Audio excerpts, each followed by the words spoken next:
Hey everyone, Minleaf here, YouTube's most skill issue gamer. Today we're going to go through Vila's story battles, which are here to showcase Vila's strengths and how she can synergize with her team. Now you can find this under the Dawn Arrives as Usual event for Vila, split into two parts, records, which is basically all the story before and I think both before and after the events of the main story, as well as the actual battles themselves. We're going to just showcase one stage, which is stage 04, behind the scenes 4, on the harder difficulty. Now, first and foremost, let's look at what they have given us. So, excluding 6. These are some of the arcanists that the game has decided to loan us. Vila herself, which you cannot remove. Marcus, Druvis III, Regulus, Melania, and 37. Now, when I look at this team, I personally think, okay, first and foremost, Vila is really here. Her existence is really there to boost Marcus, and I mean that because Marcus is super powerful when you pair her with Vila. I think I mentioned this in my during the previous update about Marcus, but now when Vila is here, we really start to see just how powerful Marcus can get in the right team. So the thing is with Marcus, let's take a look at what she has here. Please watch your step. Books are everywhere. Remember that for Marcus, if you step on she them, has something called Perusal, which is only granted if 3 or more allies are plant, spirit, or intelligence. So this actually kind of limits the team that you really want to build. So Vila is plant, Marcus is plant, that means you need one more plant ally or one more spirit or intelligence ally. So this kind of rules out Regulus, Melania, and 37, which I don't know why they decided these were appropriate. We're going to bring in Druvis because she's also plant, and I'm going to use my own 6 because 6 is intelligence, and 6 is a very good buffer for Marcus. Again, I don't know why they gave us so many, they gave us Regulus, Melania, and 37. I'm not sure which part of the kit they want us to focus on, but I'm going to just go ahead with this team. Join with us, comrades. So in this one, the boss fight will be against Lilia the Militant. You guys will have fought her in chapter 3 as a boss. Just that this time her kit will be slightly different because now the Xeno enemies cannot gain Moxie, and they can only use their ultimate if they have something called Military Order, which basically replaces their Moxie. Lilia, on the other hand, will be able to cast her ultimate every 2 turns. The other soldiers cannot, including the gun as well. Anyway, what is important? So first and foremost, this is the first part of Vila's kit, her buff. A single target buff that will go after. I will remember. We can use it to buff Marcus. Also, don't forget that Vila's own Psi Cube gives her the bonus, which is this one. Her own Psi Cube allows her to heal an ally with the lowest HP percentage whenever she casts a single target buff, which is basically all that she does. Okay, because Vila is very support focused. So I'm not going to go super in detail the kit because I've already covered it before in one of my videos. It's actually I think the first video where we pull for Vila. So next, buff Marcus, and then we start using Marcus's incantations. If they're 2 or 3 star, just use Marcus's 2 or 3 star incantations because then she can gain bonus Moxie. Again, this one was also covered when Marcus first came out. Okay, so the gun is destroyed. Very simple. So you see the Xeno soldiers are slowly gaining this thing called Military Order, but it's not too scary. Okay, let's actually... Also, another thing about Vila is that she can provide a very powerful single target heal. So I'm going to heal up 6 a little bit, and I'm just going to use Marcus's ultimate. Marcus's ability again to recover Moxie, and then just use Druvis' skill. Druvis, I feel, is not... This is, like I said, this is probably not the optimum team, really. The optimum team has Kakania and Lucy, I believe. Those are the optimal team for Marcus. But obviously, Kakania and Lucy are both not out yet, so we'll have to make do with this team. Which isn't that bad, honestly, really. Okay, so this is Lilia's ultimate. It's not going to do anything significant.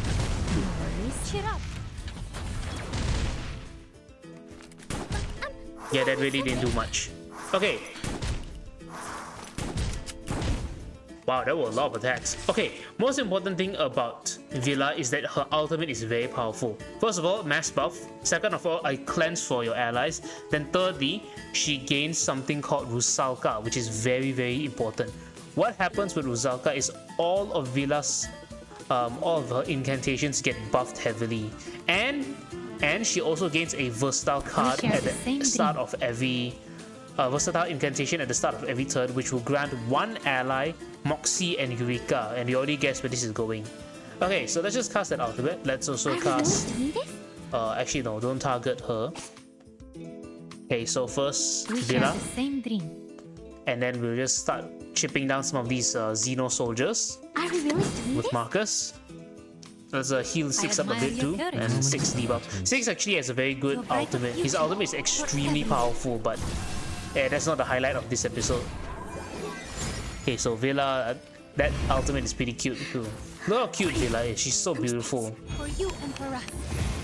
Yeah, you see that? She had a bonus heal because of Rusalka. Rusalka allows Vila to heal one additional ally.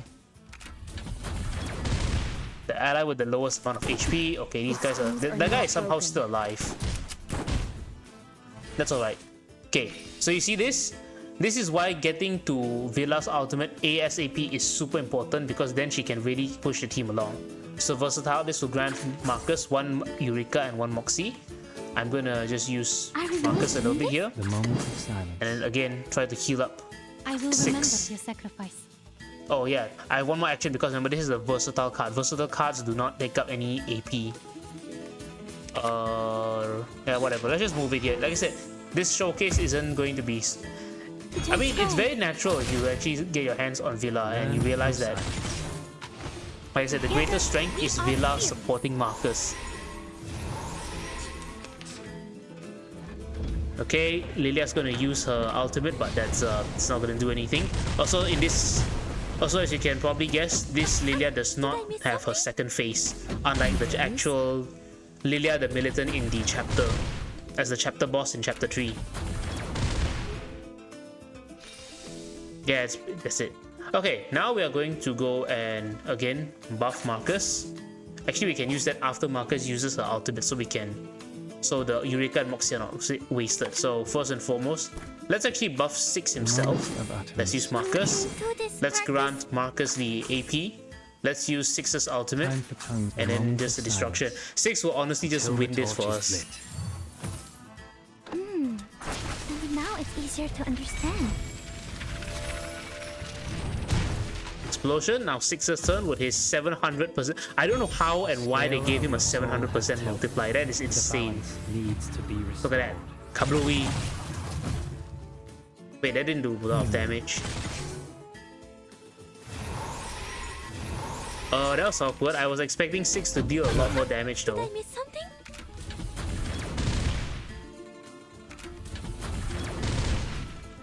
Or is it because my 6 is still pretty low level? That's why.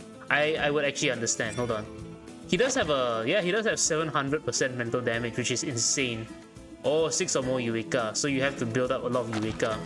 Anyway, that's not important. Again, important thing is to understand that Vila really makes sure that she's a support character and she's not a pseudo. She's not like Avgus, who apparently I've heard is a support character that has insane DPS as well.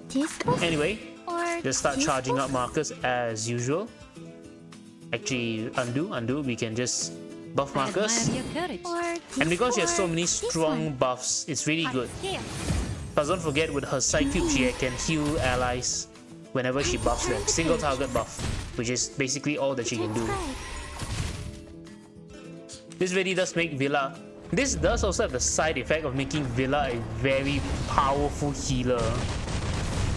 You know, competing with the likes of, I think, Tooth Fairy and Sotheby once you've built her. I think she outpaces Sotheby by a lot. She is on par with Tooth Fairy. Okay, anyhow, at this point, honestly, there's not much to do. You can either than just finish off Lilia. Slowly just chip down her HP. She's a lot weaker without her Xeno friends around. Benefit from reading. No need to look back.